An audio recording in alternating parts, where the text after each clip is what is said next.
Moo review! WandaVision.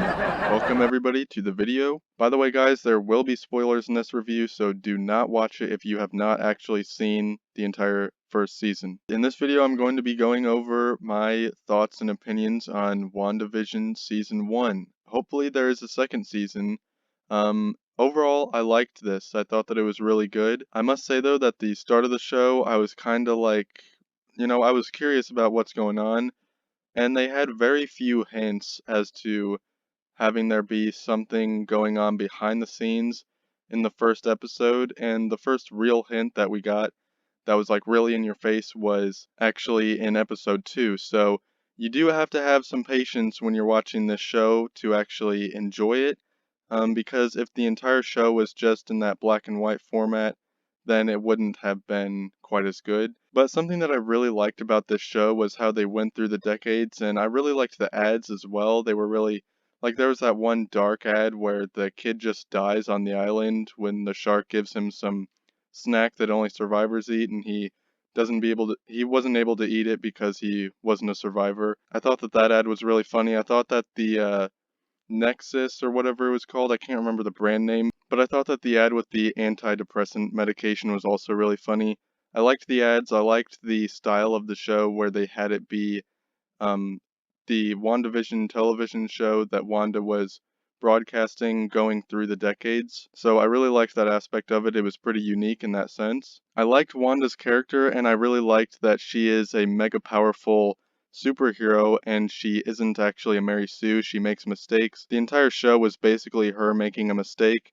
And when they go through her backstory at the very end, and you kind of see the build up to her taking control of this town and creating her own false reality. It was really a touching moment, and I thought that they played it out very well. They really make you sympathize with the character even though she's doing something that's bad. The problem with that part though was how they came to her going through all of her memories. I liked that they went through all of her memories, and I think that was important, and I think that it was necessary for the show to be able to sympathize with Wanda more and to be able to see what everything means to her. But the part that I didn't really like about it that much was that the villain was making her go through all of it. I thought that it seemed kind of forced. Another thing that I didn't really like that much about the show was the final battle with Wanda and Agatha. I just thought that it overall seemed, kind of a predictable battle and with a very predictable outcome. It was a typical Marvel battle where there's a clear hero, a clear villain, and the hero looks like they're about to be defeated by the villain, but then they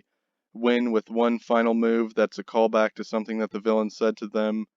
In this case, it was a callback to the spell where only the witch who cast it can use her magic in that area. I thought it was a very predictable outcome in the way that she defeated her. And overall, the battle was just, it was generic and it was predictable. And I was kind of expecting something a little bit better or at least a little bit more unique since the show itself was so unique. I thought that it would have a more unique ending to the first season. And as far as I'm aware, this show was supposed to be only one season long, so I guess they kind of had to, wrap it all up in the final episode. But I think that since it's a TV show, it should have been left a little more open-ended, and maybe it shouldn't have felt like a movie at the end, because at the end it really did seem like it was the final scenes of a movie where the two heroes fight, and then the good hero wins, and then everything's good and everything's set back to the way that it should be. Just, I don't know, it seemed a little bit like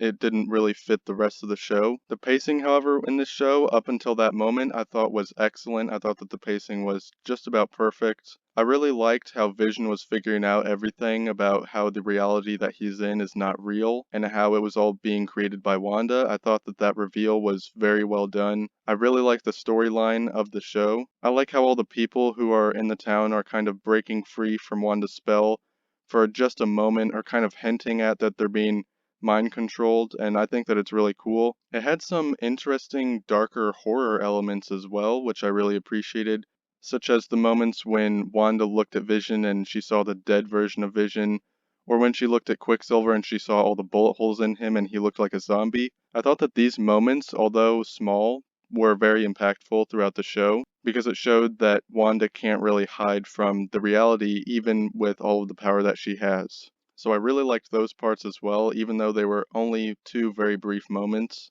The side characters were really good as well. My favorite one was Agent Wu, and it seemed like they actually fit the spot. They weren't just there just because they were in previous Marvel movies. It seems like they actually belonged there. The one head guy, I forgot his name, I really didn't like him as a character that much. His motivations were very questionable, and at the very end he just whipped out a gun and started shooting at kids. I didn't really understand his reasoning behind wanting to kill Wanda that much. It just didn't really seem that plausible to me. So his character I thought could have been more well written. Maybe if there was a little bit more backstory to him as to why he hated superheroes so much, then it could have made a little bit more sense, but overall, I thought that his character was probably the worst part of the show. But then on the flip side, I thought that the Wanda and Vision relationship was easily the best part of the show. Overall, I would give season 1 of WandaVision a B+.